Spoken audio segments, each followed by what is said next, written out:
Salut, c'est Ingé, j'espère que tu vas bien. Bienvenue dans cette nouvelle vidéo review lecture. Aujourd'hui, on va parler de mes lectures mensuelles.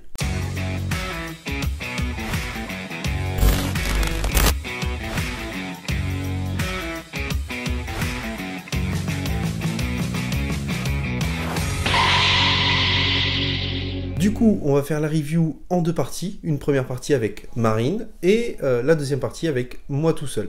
Et pour cette première partie, on va parler de Gannibal, tome 1 et tome 2, qu'on a lu ce mois-ci ensemble. Du coup, Gannibal qui nous parle de l'histoire de Daigo Agawa, un policier qui va être muté dans une petite ville hors de son district en fait, et qui va découvrir un lieu étrange, des habitants étranges. Alors il y a une grosse rumeur qui tourne autour des habitants, c'est que ces habitants seraient a priori cannibales, et cette rumeur tourne notamment depuis que son prédécesseur a disparu. Qu'est-ce que t'en as pensé, toi, de Gannibal, du coup? J'ai trouvé ça très intéressant, cette rupture entre la ville très civilisée qu'avait Daigo et le très très rural dans lequel il va arriver, avec sa femme et sa fille. J'ai trouvé ça hyper intéressant. On va vraiment voir des personnages... un peu à la Détour mortel, où on va avoir des espèces de clans très atypiques, et je trouvais ça super intéressant. Donc non, moi c'est un livre que j'ai bien aimé. En plus j'aime beaucoup tout ce qui est sur les criminels, et là pour le coup le cannibalisme, il y en a eu quelques-uns et ça me parle plutôt pas mal. Donc j'ai vraiment bien aimé comment ça a été écrit surtout. Et les dessins sont juste ouf. Ouais, alors moi je suis d'accord. Déjà, d'une part, ce que j'aime dans ce manga, c'est que effectivement, ça se passe à la campagne et loin de Tokyo, ce qui est assez rare finalement dans la plupart des mangas. Deuxième chose, j'aime bien le fait que Daigo soit vu comme un étranger, soit un peu exclu aussi du village. Je sais pas ce que t'en as pensé de ça, mais on sent vraiment qu'il n'est pas forcément le bienvenu en fait. Mais c'est très, très rustique de fonctionner comme ça. Il y a beaucoup de provinces où les gens, dès qu'on est un petit peu reculé dans les terres, toute personne qui arrive dans un village est de toute façon un étranger. Pas les mêmes mœurs, pas les mêmes façons de fonctionner, ils se connaissent pas depuis aussi longtemps. De toute façon, les secrets sont pas les mêmes. Donc c'est pratiquement normal en fait ce fonctionnement de l'étranger. Donc ils ont très peur qu'ils viennent changer en fait leur façon de vivre par rapport à ce que lui vit dans le monde ultra citadin. Ouais. Et du coup, alors j'ai aimé beaucoup de choses dans Gannibal en réalité, comme l'a dit Marine, j'ai aimé la rupture entre la ville et la campagne, j'ai aimé l'ambiance aussi qui est totalement folle en réalité, l'ambiance qui fait penser, enfin on est vraiment dans le thriller psychologique, à la Seven, à la Saw 1 notamment en termes d'ambiance. Moi ce que j'ai adoré c'est que l'auteur il joue avec son lecteur. On va tourner, en fait, d'une page à l'autre, on va changer totalement d'ambiance.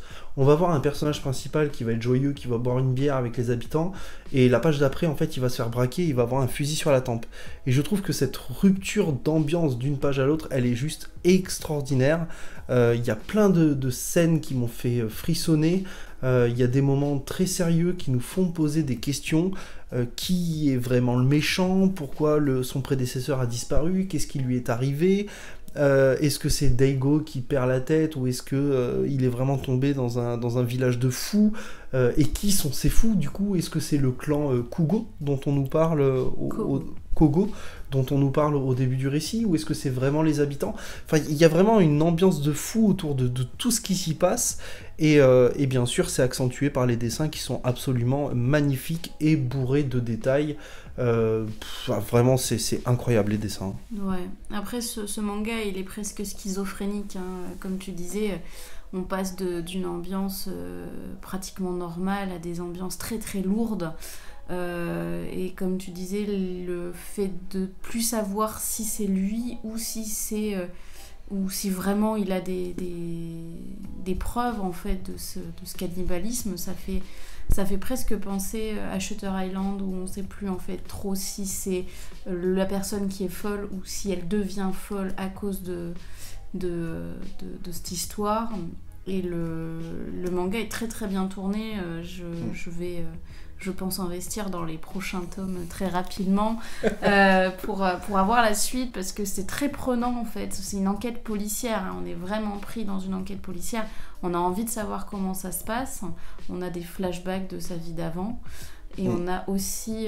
et en fait, on revient à pourquoi en fait il a été muté dans cette province assez reculée. Je trouve ça hyper intéressant, cette façon de voir les choses à sa manière en fait.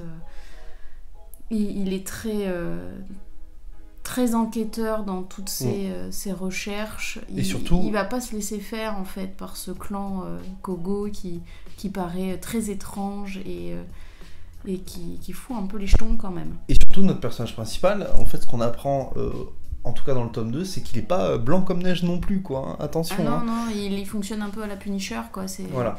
C'est pour ceux qui lisent des comics, hein, mais ouais, il fonctionne un peu comme ça. C'est un policier violent, quoi, au départ. Voilà. Et on le voit pas ça dans le tome 1, parce qu'il paraît totalement normal, et finalement, il est pas tout calme non plus, quoi, ce policier. Voilà, donc en 2 tomes, vraiment, on a accroché de fou. Tous les petits personnages du manga ont des secrets a priori, donc on va découvrir ça prochainement. Je pense que je vais lire peut-être quelques tomes de plus, et puis franchement, j'ai très envie de faire un marathon manga autour de Gannibal, parce que ça a l'air d'être une sacrée dinguerie quand même. Allez, on continue avec Rendez-vous au crépuscule, complet en 2 tomes, qui nous raconte l'histoire de Mamizu, une personnage qui est atteinte de luminite et qui va donc mourir. Elle le sait, elle est condamnée, c'est comme ça. Et en fait, elle va rencontrer un autre personnage qui, lui, est plutôt mal dans sa peau. Et les 2 personnages, finalement, vont se lier d'amitié entre eux. Et ce qui va se passer, c'est que Mamizu va imposer à notre personnage principal de compléter la liste qu'elle a créée et qui regorge de diverses activités, hein. Ça va être acheter un aliment, ça va être cuisiner un plat, ça va être aller au parc d'attractions, ça va être photographier les étoiles, enfin il y a plein de trucs, et du coup on va évoluer comme ça en 2 tomes avec nos 2 personnages. Toi, qu'est-ce que t'en as pensé de Rendez-vous au crépuscule, qui est quand même une histoire assez triste, disons-le, hein, faut être quand même solide quand on lit ça, et surtout faut pas être en mode dépressif. Mais toi qui n'aimes pas du coup de base les histoires tristes, ça peut être intéressant de voir ce que t'en as pensé. Alors moi c'est vrai, je lis un livre pour... je veux pas en fait que la personne à la fin elle meure, ça m'intéresse moyennement. J'ai un côté très fleur bleue, moi je préfère quand ça se finit bien, ou alors dès que je sais que... Enfin, il faut que dès le début ça soit trash un peu comme Gannibal. Mais... Psychopathe. Voilà, exactement, mais ça ne changera pas. C'est une histoire très poétique dans le sens où en fait elle va... ça commence plutôt en fait avec à l'école quand ils remplissent une espèce de carte de souhait de rétablissement pour Mamizu, qui va être amenée par notre personnage principal, et elle va se rendre compte qu'en fait il est dépressif en fait, ce jeune homme, et elle va en fait essayer de lui faire reprendre goût à la vie en lui faisant faire les activités que elle a mis sur sa liste de souhaits avant de mourir. Ça arrive souvent, on le retrouve dans beaucoup de films à côté, où on demande en fait à la personne qui va mourir quel est son dernier souhait avant de mourir. Donc il y en a, c'est partir dans un parc d'attractions, c'est aller voir le Grand Canyon. Elle fait toute une petite liste et elle lui demande en fait de réaliser ces souhaits-là. Et en fait, elle va lui faire reprendre goût à la vie par le fait de participer en fait à sa mort en fait. Ouais. Et j'ai trouvé, alors c'est poétique, certes, à la fin moi j'avais la petite larme quand même, ouais, parce que bah, je voulais que ça se finisse bien, même si ça se finit dans un sens bien.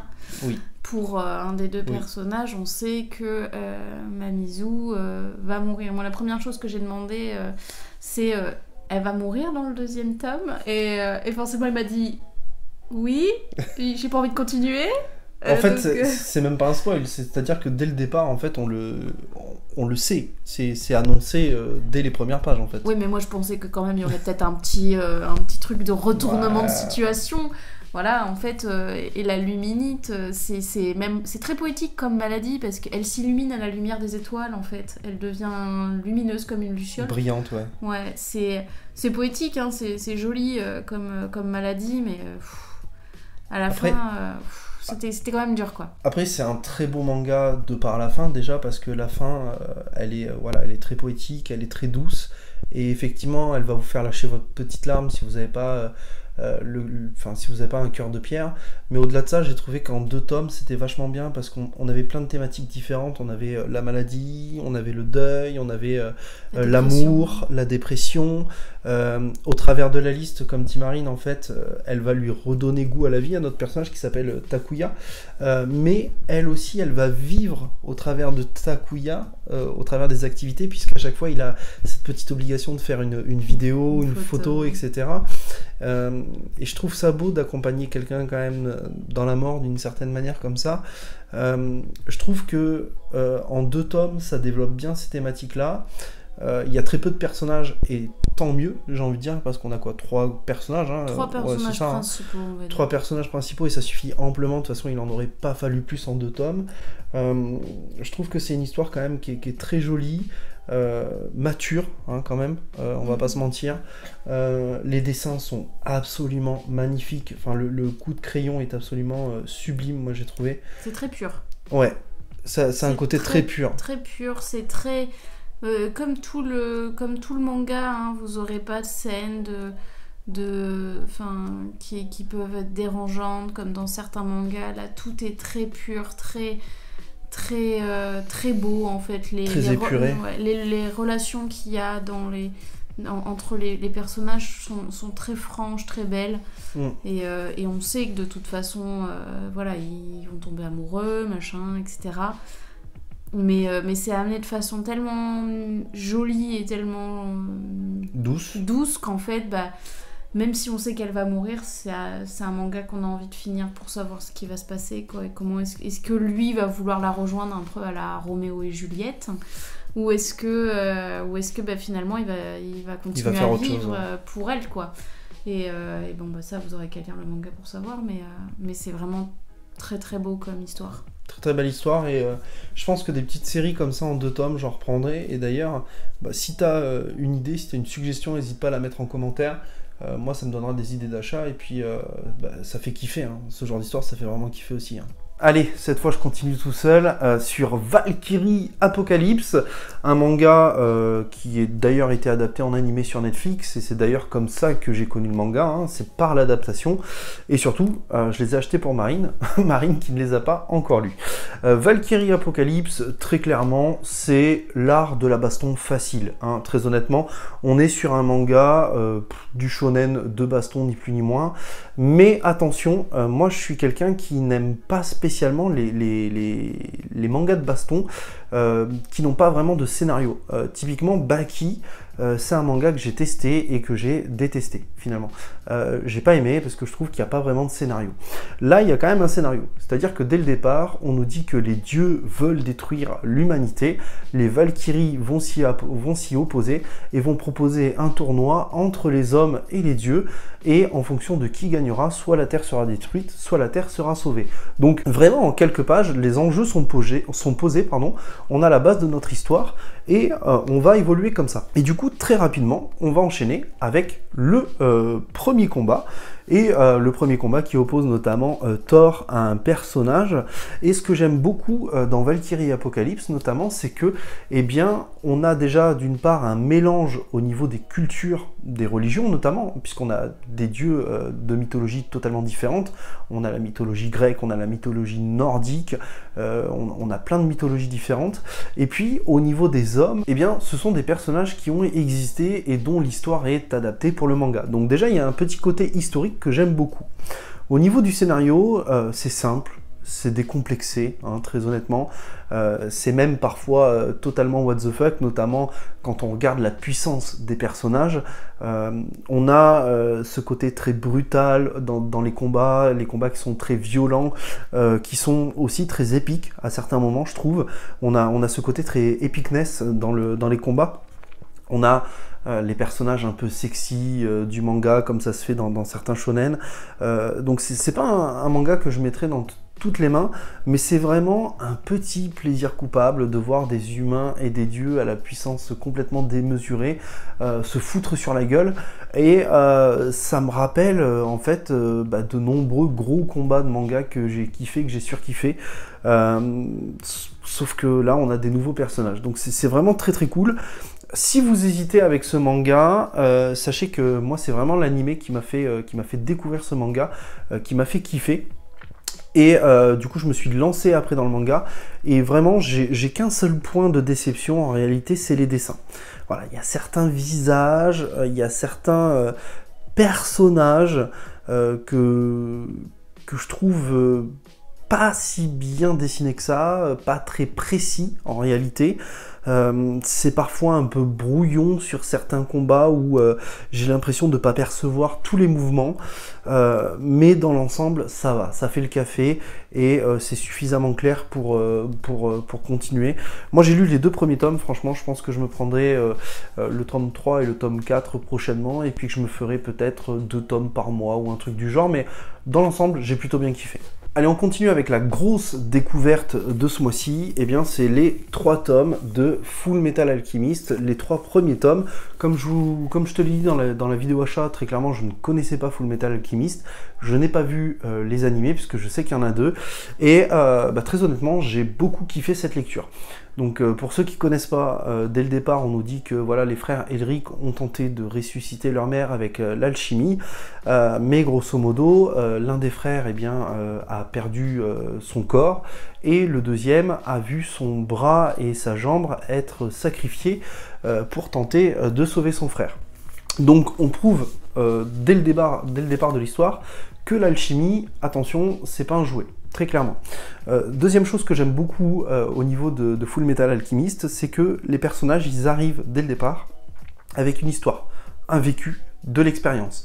Ils sont déjà alchimistes, et ils sont déjà de grands alchimistes, hein, puisqu'on nous dit qu'ils sont, ce sont des alchimistes d'État. Ils ont déjà de l'expérience au combat, ils ont déjà de l'expérience dans l'alchimie. Donc vraiment, on ne démarre pas de rien, et je trouve que ça change des mangas, des shonen que j'ai pu lire d'habitude, où tu commences avec un personnage qui ne sait rien faire et qui va évoluer au fur et à mesure, comme par exemple Naruto, qui est l'exemple qui me vient en tête, ou Dragon Ball par exemple, hein, tout simplement.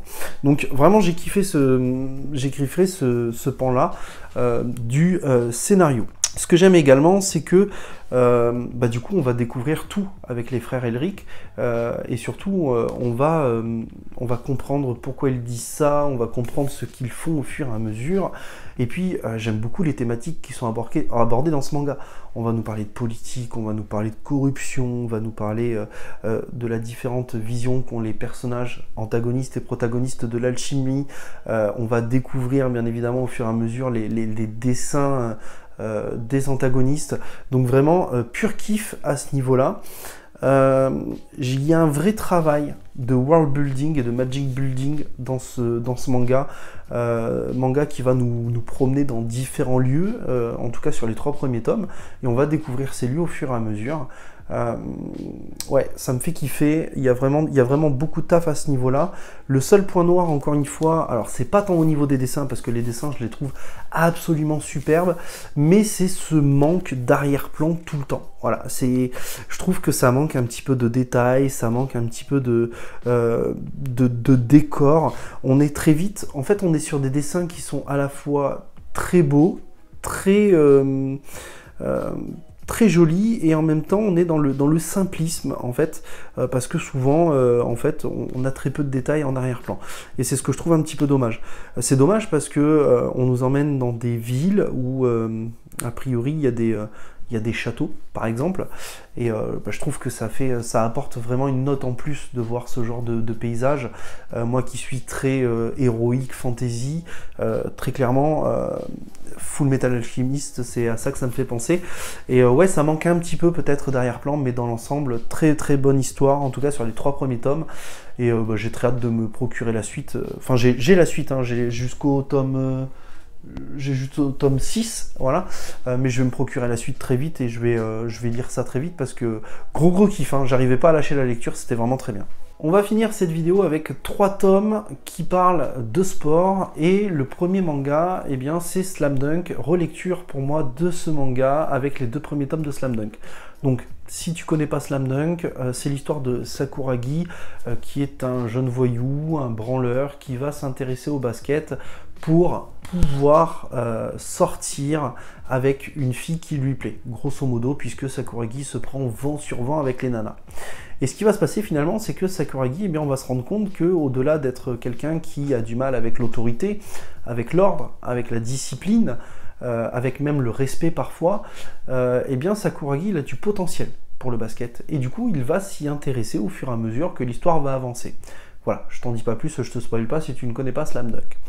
Ce que j'aime dans Slam Dunk, c'est déjà d'une part qu'au début du manga, on a ce petit côté Furio qui va finalement se perdre au fur et à mesure que le manga va avancer, mais c'est toujours agréable de voir l'évolution d'un personnage, et ça fait partie clairement de l'évolution du personnage de Sakuragi.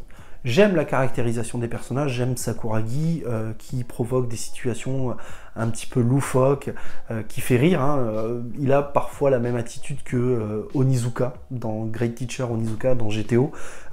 À côté de ça, on a l'exact opposé, Irukawa, qui lui est le bon élève, qui aime les ordres, la discipline, qui est posé, qui est déterminé, qui est un bon joueur de basket. On va voir la nana du coup que vise Sakuragi, son frère aîné qui est le capitaine de l'équipe, et tous ces personnages gravitent autour du basket, et tous ces personnages vont impacter Sakuragi vis-à-vis du basket et vis-à-vis de son attitude et de son envie d'évoluer. Mais Sakuragi, lui aussi, va impacter ses personnages. Donc c'est ce que j'aime. C'est ce que j'aime.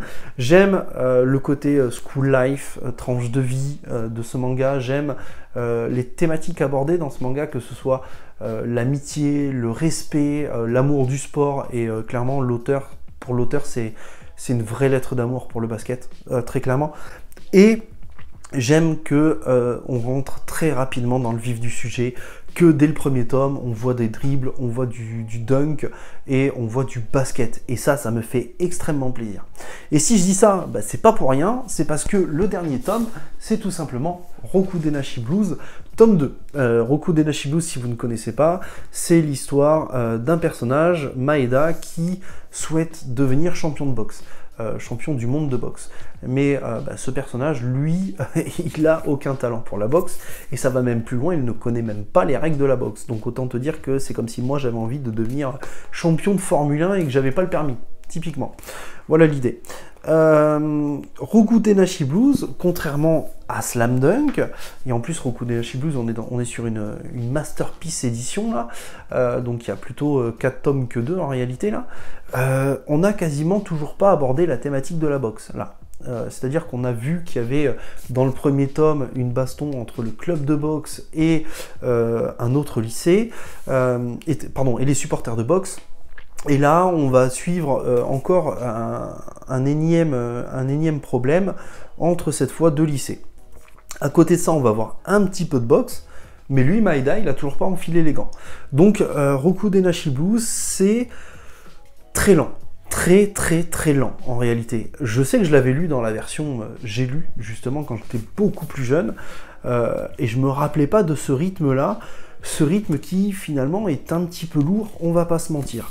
En plus, Roku Dennashi Blues a ce problème qui me dérange un petit peu, c'est que il y a énormément de personnages dès le départ. Il y a énormément de personnages dès le départ, et très clairement, au départ, on peut s'y perdre, surtout si, comme moi, tu mets du temps entre le tome 1 et le tome 2 pour les lire. Il faut très clairement refaire une relecture du tome 1. Donc c'est un petit peu dommage à ce niveau-là. Par contre, j'avoue très sincèrement que Roku Denashi Blues, je le lis quand même avec plaisir malgré tout. Même si le rythme est lent, même si on n'a toujours pas parlé de boxe, je trouve que les personnages sont, comme les personnages de Slam Dunk, d'une certaine manière super attachants. On est effectivement sur un manga Furio, et je sais que les personnes qui n'aiment pas le Furio vont me dire ouais, du coup je le lirai pas, etc. Mais vraiment, ça vaut le coup de s'y intéresser parce que les personnages sont attachants, parce qu'il y a quand même beaucoup de thématiques, comme la plupart des thématiques des mangas de sport. Finalement, on a le respect, on a la persévérance, on a l'ambition, qui sont vraiment des sujets principaux des mangas de sport, et on les retrouve bien dans Roku Denashi Blues. Il y a du respect, il y a de la fidélité aussi vis-à-vis des personnages entre eux, mais vis-à-vis du sport entre eux. Je peux pas tout spoiler, parce que, enfin, j'ai pas envie de vous spoiler, mais il y a des actes que font Maeda qui me... Je dis waouh, c'est fou en fait. Et puis il y a un petit peu d'humour, mais clairement beaucoup moins que dans Slam Dunk. Roku Denashi Blues, ça s'adresse à un public, je pense, un peu au-dessus en termes d'âge. Je pense que Slam Dunk et Roku Denashi Blues, c'est pas vraiment la même tranche d'âge en réalité. Mais sinon, c'est du tout bon. C'est du bon, on va dire, Roku Denashi Blues. Ça a ses défauts. Ça a plutôt bien vieilli malgré tout. Ça reste ancré dans notre époque, on va dire, même si ça a maintenant presque 40 ans. Hein, c'est des 1980, Roku. Voilà, en tout cas, j'espère que cette vidéo t'aura plu. N'hésite pas à me dire en commentaire si tu es d'accord ou non avec mes propos sur les récits que je viens de te présenter. Dis-moi ce que tu as lu en commentaire. N'hésite pas à me recommander aussi des séries. Ça pourrait me donner des idées pour les prochaines vidéos achats et également pour les prochaines reviews lecture, bien évidemment. Si cette vidéo t'a plu, n'hésite pas à la liker, à la partager, à t'abonner et à activer la cloche. Ça m'aide et ça me fait extrêmement plaisir.